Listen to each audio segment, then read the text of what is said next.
ரொம்ப நாளா குடல் புண் வயிற்று புண் பிரச்சனைனால அவதிப்படுறீங்களா? ஹோமியோபதியில கிளிசரிசா கிளாபரான்ற ஒரு அற்புதமான மதர் டிஞ்சர் இருக்கு. இந்த மெடிசின் டெஃபினட்டா உங்களோட குடல் புண்ணும் வயிற்று புண்ணையும் சரி செய்து தரும். ஸோ இது கிளினிக்கலி ப்ரூவன் மெடிசன். ரிசர்ச்சர்ஸ் என்ன சொல்லுது, இந்த கிளிசரிசா கிளாபரா எத்தனை ஆயிரம் ஆண்டுகளா நம்ம பயன்படுத்தி வரோம், இதோட தரவுகள் என்னன்றத இந்த வீடியோல சொல்றேன். வீடியோ முழுமையா பாருங்க. ஸோ பல ரிசர்ச்சர்ஸ் சொல்லுது ஒமிப்ரசோல் என்ற அலோபதிக் டேப்லெட்டை விட இந்த கிளிசரிசா கிளாபரா பவர்ஃபுல்லா இருக்கு. அதை தாண்டி ஒரு அல்சர் இருக்கக்கூடிய நேரத்துல என்னென்ன விஷயங்கள் ஒரு மனிதனுக்கு தேவைப்படும் அப்படின்னா, ஸ்டொமக்கோட இன்னர் லைன் அண்ட் இன்டெஸ்டைனோட இன்னர் லைன்ல எந்த பிரச்சனையும் வரக்கூடாது, அந்த மியூக்கஸ் லேயரை ப்ரொடெக்ட் பண்ணணும். அது அந்த மருந்துட்ட இருக்கான்றத பார்க்கணும். ரெண்டாவது, ஹெலிகோபாக்டர் பைலோரி தான் அதிபிரதான காரணம்ன்றதுனால அதை எதிர்த்து அந்த மருந்து போராடுதா அப்படின்றத பார்க்கணும். மூணாவது, இந்த மருந்தினால எந்த உடல் உபாதைகளும் வரக்கூடாது, இரிட்டேஷன்ஸ் வரக்கூடாது. இந்த மூணு ப்ராப்பர்ட்டியும் சிறப்பா கிளினிக்கலி ப்ரூவனா இருக்கா அப்படின்னு கேட்டீங்கன்னா அது இந்த கிளிசரிசா கிளாபரா கிட்ட இருக்கு. பொதுவா ஹோமியோபதிக் மதர் டிஞ்சர் நீங்க எடுத்தீங்கன்னா ரொம்ப கசப்பா இருக்கும். இந்த கிளிசரிசா கிளாபரா நான் டேஸ்ட் பண்ணேன், ரொம்ப இனிப்பா இருக்கு. இந்த அல்சர் பிரச்சனை இருக்கவங்களுக்கு இது ஒரு கஷ்டமாவும் இருக்காது இந்த மெடிசனை எடுத்துக்கிறது. இந்த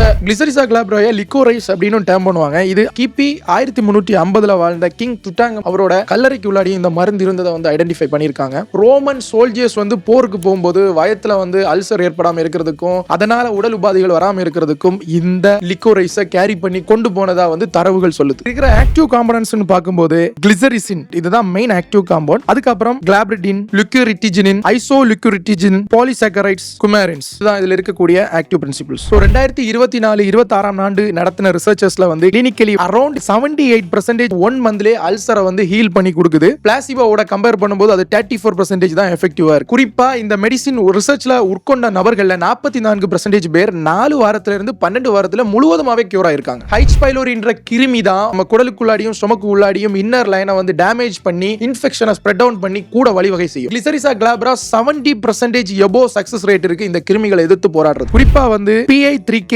AKT பாத்வே இதுதான் இதோட நேச்சுரல் ஆன்டாசிட் மெக்கானிசம். இந்த கிளிசரிசா எப்படி ஒர்க் ஆகுதுன்னா, இந்த இன்ஃப்ளமேஷனை கண்ட்ரோல் பண்ற மெயின் மெக்கானிசம் அப்போப்டோசிஸ் மியூக்கஸ் லேயர்ல ஏற்படுறத தடை பண்ணி முடிஞ்ச வரைக்கும் அந்த லேயர்ஸ் டேமேஜ் ஆகாம இருந்து இன்னர் லைனை ப்ரொடெக்ஷன் பண்ணி ஹெல்ப் பண்ணுது. சைட்டோ ப்ரொடெக்ஷன் ஆக்ஷன் இருக்கிறதுனால ஆசிட் செக்ரீஷனை பேலன்ஸ் பண்ணுது. ஹை ஆசிட் செக்ரீஷன் ஆகும்போது தான் இந்த அல்சர் பிரச்சனை இன்னும் அதிகமா ட்ரிகர் பண்ணும். அதையும் பேலன்ஸ் பண்ணி கொடுக்குது. சோ இது கூடுதல் சிறப்பம்சம். ஓவராலா சொல்லணும் அப்படின்னா, கேஸ்ட்ரிக் மியூக்கோசல் எபித்தீலியல் செல்ஸ் சீக்கிரமா அப்போப்டோசிஸ் ஆகி டேமேஜ் ஆகிறத பிரிவென்ட் பண்ணி அல்சர்ட்ட இருந்து நம்மள ப்ரொடெக்ட் பண்ணுது. அண்ட் ஆல்சோ ஹெலிகோபாக்டர் பைலோரியை கில் பண்ணுது. இது ரெண்டும் பெட்டரா பண்றதுனால இந்த medicine one of the top most medicine for அல்சர்ன்றதுல எந்த மாற்று கருத்தும் இல்ல. சோ உங்களுக்கு அல்சர் பிரச்சனை இருக்குன்னு சொன்னா டெஃபினட்டா இத பத்தி உங்க மருத்துவர்கிட்ட கன்சல்ட் பண்ணுங்க. என்னோட கன்சல்டிங் உங்களுக்கு தேவைன்னா என்னோட வெப்சைட்டுக்குள்ளாடி நீட் ஹெல்ப்புக்குள்ளாடி வாங்க, நான் சப்போர்ட் பண்றேன். நன்றி.